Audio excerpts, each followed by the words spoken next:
بسم الله الرحمن الرحيم. السلام عليكم ورحمة الله وبركاته. أحلى أخوات ومتابعين في الدنيا، متابعيني حكايات اليوتيوب، أهلا وسهلا بكم.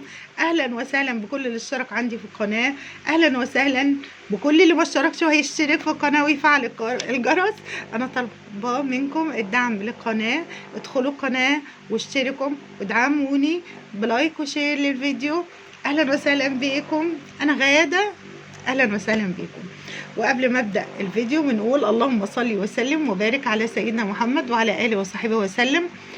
ندعو كلنا في التعليقات لاهل غزه ربنا ينصرهم ان شاء الله. اللهم انصر المستضعفين في كل الارض. والنهارده فيديو جديد ورياكت جديد. ابراهيم سعيد، كلنا طلعنا وشفنا استغاثه ابراهيم سعيد وهو بيستغيث، وللاسف بيستغيث من ابنائه. هو عنده بنتين. طلع علينا وهو طبعا فيديو مؤثر. صعب الفيديو بجد انك تسمعيه وتحسي ان احنا بقينا في يعني من علامات يوم القيامة، من علامات يوم القيامة. ابراهيم سعيد، هو ربنا سبحانه وتعالى قال ايه يا ولاد؟ بسم الله الرحمن الرحيم. وقضى ربك ألا تعبدوا إلا إياه وبالوالدين إحسانا. صدق الله العظيم. في واو عطف في النص، وقضى ربك ألا تعبدوا إلا إياه وبالوالدين إحسانا. يعني بعد عبادة ربنا سبحانه وتعالى جعل الإحسان إلى الوالدين، الأم والأب، الأم والأب. صح كده؟ صح كده.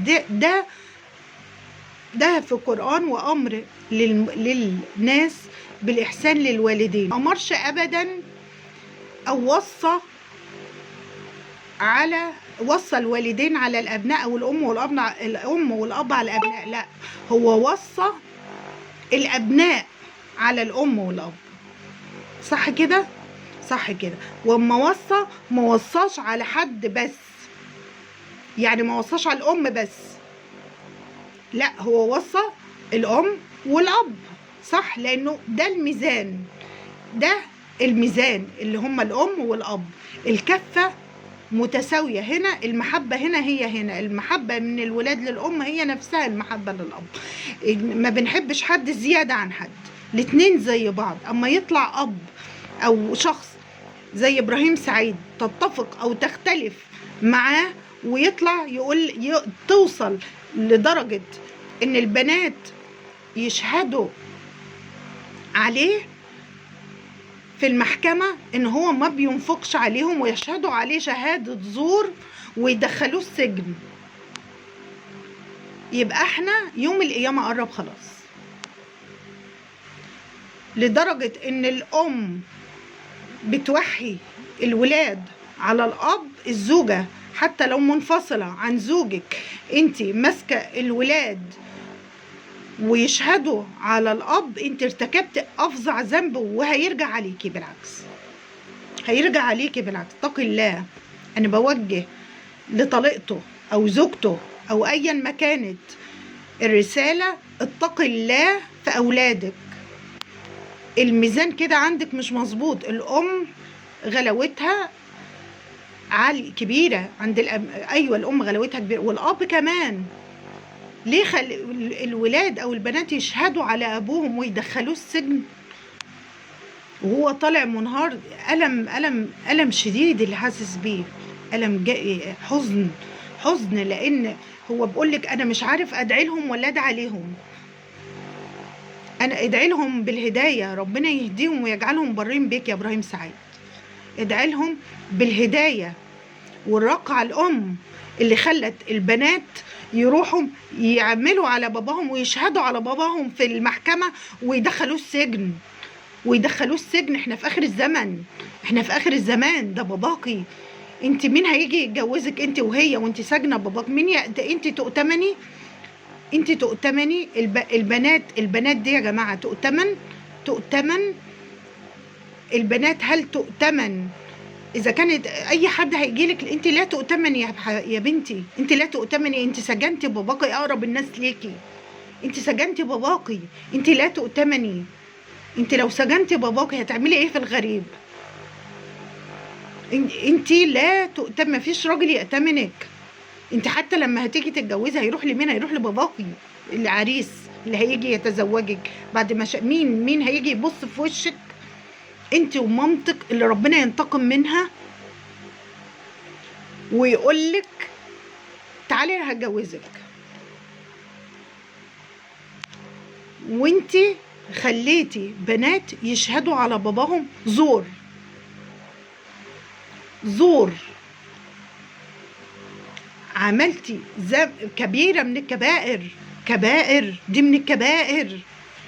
بنت تشهد على باباها في المحكمة ومامتها توصي البنت انها تشهد عليه وفي المحكمة ويتسجن. اخر الزمان، احنا في اخر الزمان. انت يا بنتي لا تؤتمني، انت اذيتي باباكي، انت تأذي الناس بسوء. امكم زوجة ابراهيم سعيد او طليقة ابراهيم سعيد زي ما تكون، اول البنات دي ما يعني انت خليتيهم يعملوا كده بباباهم، هيعملوا فيك انت ايه بعدين؟ هيعملوا ايه في المجتمع والناس؟ والله احنا فين؟ احنا في اخر الزمان. انت في مصر، انت وصلت الراجل طالع يستغيث يقول لك اعمل ايه؟ اعمل ايه؟ دول ما يتسامحوش يا ابراهيم سعيد، هم ما يتسامحوش، اللي سجنوك ما يتسامحوش. هيسامحوا ازاي؟ ده انت هتسامحهم؟ ما تحس جواك بايه؟ بنار نار الولاد ده نار.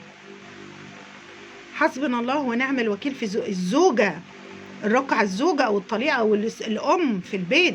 الام السند الوتد، بدل ما تبقي سند لولادك انت ضد ولادك، انت كده غضبوا رب العالمين، عملوا كبيرة من الكبائر. احنا خلاص في اخر الزمان. حسبي الله ونعم الوكيل فيكي، حسبي الله ونعم الوكيل. وبوجه رسالة لإبراهيم سعيد، يا رب يا رب يصبر قلبك وينزل اللطف عليك. ربنا سبحانه وتعالى هو اللطيف، بينزل لطفه على عباده مع المصائب. بينزل اللطيف، يلطف بعباده في المصائب. لما الإنسان تحل بيه مصيبة، ربنا سبحانه وتعالى من رحمته بالبشر بينزل مع المصيبة ديت حاجة اسمها اللطف. بينزل حاجة اسمها اللطف. ربنا سبحانه وتعالى ينزل على قلبك الصبر واللطف والسكينة والطمأنينة. هم ارتكبوا ذنب كبير، وانا عارفه انك غاضب عليهم وليك حق، ورب العالمين يغضب عليهم. رب العالمين يغضب عليهم ومش هيبارك، ربنا مش بيبارك الا الاب والام. انا قلت لك وقضى ربك الا تعبدوا الا اياه وبالوالدين احسانا، ذكرها في القرآن. ليه؟ الاب كبير يا بنتي، الاب حاجه كبيره في حياه بنته، امان وسند. ازاي؟ ربنا ينزل الصبر على قلبك ابراهيم سعيد، وبجد انا متعاطفه معاك جدا.